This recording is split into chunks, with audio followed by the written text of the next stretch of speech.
وسهلا بكم في لقاء الجديد معكم أستاذ عبد الله mbokki jullit yi ñu ngi leen di nuyu bu baax di leen ziar bu ko defee tey nag incha allah ñu fas yéene jël suñu fukkeelu dars incha allah mooy asmaul xamsatu al asmaul xamsatu asmaa mooy tur al xamsatu juróomi mooy juróomi tur yi am na ñu koy tuddee asmaul sitta waaye tamit asmaul xamsa moom moo ëpp lu ñuy utiliser asmaul xamsatu léegi asmaul xamsatu mooy am na juróomi tur yoo xamante ne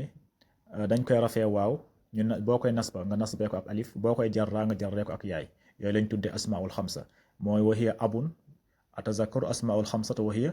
abun mooy abun nga ne abuuka jaa abuuka wa axun nga ne wa axuuka xamun nga ne wa xamuuka fuu nga ne wa fuuka zuu nga ne wa zuumaalin jaa axuuka jaa abuuka wa axuuka wa xamuuka wa fuuka wa zuumaalin gis nga walaamata fil waaw ngay wax boo koy nasba nga ne raaytu abaaka wa axaaka wa xamaaka wa faaka wa zamaalin boo koy jarra nga ne jaa axiika jaa abiika wa axiika wa xamiika wa fiika wa zimaalin jeex na boo koy rafaa nanga ko rafaa ak waaw boo koy nasba nga nasbee ko ak alif boo koy jarra nga jarree ko ak yaay voilà léegi na bu si nekk incha allah ñu si indi ay misaal léegi mu ne la tarfaul asmaul xamsatu mooy asmaul xamsatu nañ ko rafee bil waaw lañ koy rafaawe lu mel ni misaal abuuka gis nga abuuka rajulun muxlisun gis nga abuuka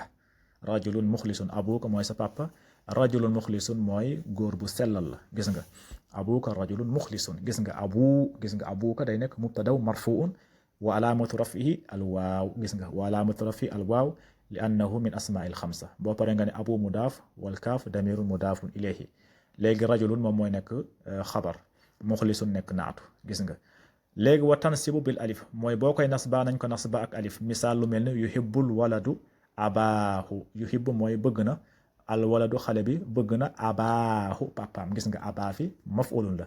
yuhibbu day nekk fi'il mudaari marfuun al waladu moom mooy nekk fa'il marfuun léegi abaahu abaa moom mooy nekk maf'ulun bihi mansuubun waaye nag fii da nga naan wa alaamatu nasbihi al alif gis nga wa alaamatu nasbihi al alif li annahu min asmaa'il xamsa boo pare nga ne aba mudaaf wal haa damiru mudaafun ilayhi mabni alal dammi fi mahalli jarrin jeex na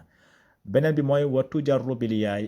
boo koy jarraa na nga ko jarra ak yaay lu mel ni kun muxlisan li axiikal muslimi gis nga kun na nga nekk muxlisan ku sellal li axiika sa frère al muslimu jullit gis nga li axiika gis nga laam bi laamu jarri la nga ne li axiika gis nga li axiika kun fiilul amri mutasarrifun min kaana ana ismu bi nga ne wa ismu damiru mustatirun wujuba taqdiruhu anta muxlisan moom mooy nekk xabar kun bi mooy xabar kaana bi mansubun léegi li axiika laam bi xarfu jarrin la laam bi xarfu jarrin li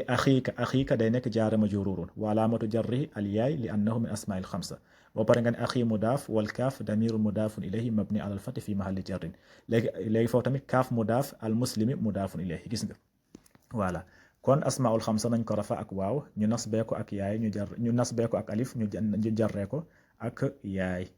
léegi mu ñëw si iraab yi mu ne la kaana abu muhammadin najjaaran maahiran mooy fuñ koy rafaawee gis nga kaana nekkoon na abu muhammad mooy papaay muhammad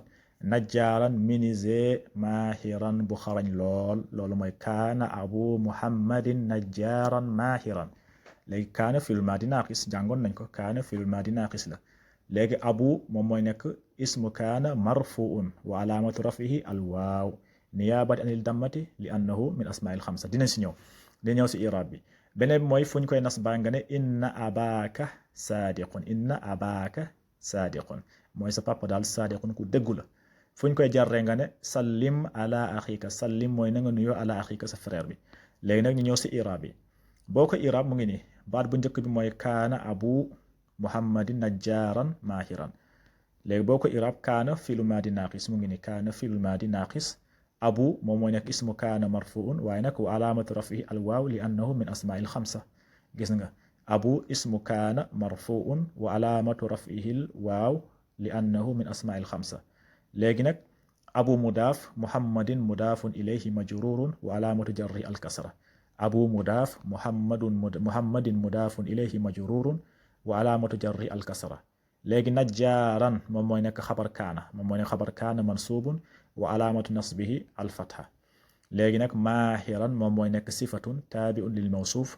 sifat mooy naatu rek bu la neexee nga ne naatu najjaaran wa naatu mansubun waaye nag bil fatta zahira ala axirihi wala nga ne sifatun taabiatun lil mawsuufatin mansubun bil fathati az-zahiratu ala axirihi jeex na jumla boobu loolu mooy iraabam mooy kaana abu muhammadin najjaaran maahiran beneen misaal bi tamit c'est la même chose mooy inna gis nga inna abaaka saadiqun inna xarfu tawkidin wa nasbin inna xarfu tawkidin wa nasbin abaaka day nekk ismu inna mansubun wa alaamatu nasbihi al alif gis nga wa alaamatu nasbihi al alif abu la woon nga ne abaa kon wa alaamatu nasbihi al alif li annahu min asmaa'il xamsa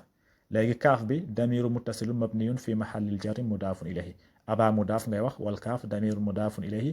mabni alal fathi fi mahalli jarrin voilà léegi saadiqun moom mooy nekk xabar inna marfuun wa alaamatu rafihi addammatu azzahiratu ala axirihi saadiqun xabar inna marfuun wa alaamatu rafihi addammatu azzahiratu ala axirihi voilà jumla boobu foofu la yam jumla bu mujj mooy sallim ala axiika sallim day nekk fiilul amri mabni ala sukun léegi ana faa'il bi nga ne wa faa'ilu damirun mustatirun taqdiruhu anta sallim fiilu amri mabni ala sukun wal faa'ilu damirun mustatirun taqdiruhu anta ala xarfu jarrin axiika ismu majrurun bi ala wa alaamatu jarrihi alyaay li annahu min asmaa'il xamsa gis nga wa alaamatu jarrihi alyaay li annahu min asmaa'il xamsa boo pare nga ne wal kaaf axi mudaaf wal kaaf damirun muttasilun mabniyun fi mahalli jarri mudaafun ilayhi gis nga wal kaaf damirun muttasilun mabniyun fi mahallil jarri mudaafun ilayhi kon loolu moo nekkoon suñu buntu boobu incha allah léegi bu ñëwaati ñëw si xaal mufrad kon haza salaamu aleykum wa rahmatullahi wa barakatuh fi amanillah